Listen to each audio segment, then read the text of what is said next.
Au cours de la vie embryonnaire, un stock de cellules appelé ovocytes se forme dans l'ovaire. À partir de la puberté et jusqu'à la ménopause, un ovocyte est expulsé chaque mois par l'un des deux ovaires.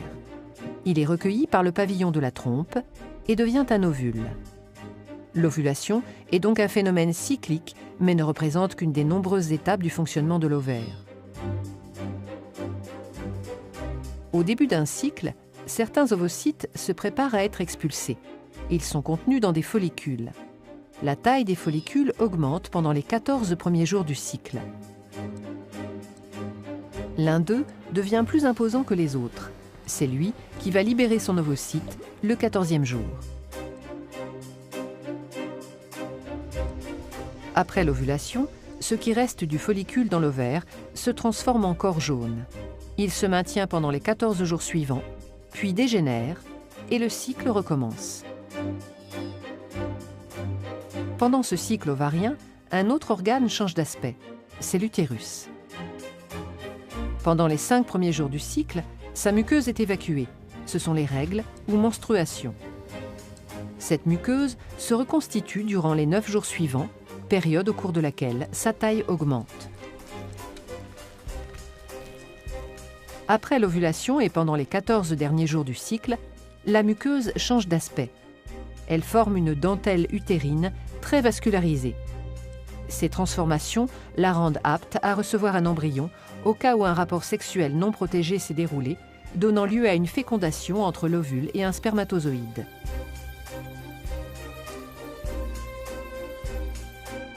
Les propriétés du col de l'utérus sont aussi synchronisées avec le cycle ovarien. Durant les 11 premiers jours du cycle, le mucus présent au niveau du col forme un maillage resserré qui laisse peu de chance aux spermatozoïdes de pénétrer dans la cavité utérine en cas de rapport sexuel. Quelques-uns y arrivent cependant toujours.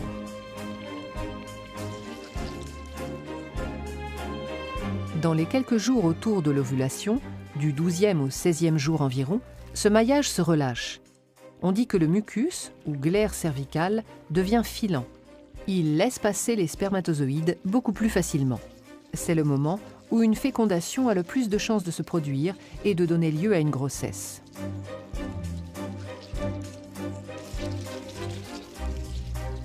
En fin de cycle, le maillage se resserre et la cavité utérine est à nouveau moins accessible. Le synchronisme des cycles ovariens et utérins ne doit rien au hasard. L'ovaire, au cours du cycle, sécrète en plus ou moins grande quantité 2 hormones dans le sang qui vont agir sur l'utérus, les œstrogènes et la progestérone.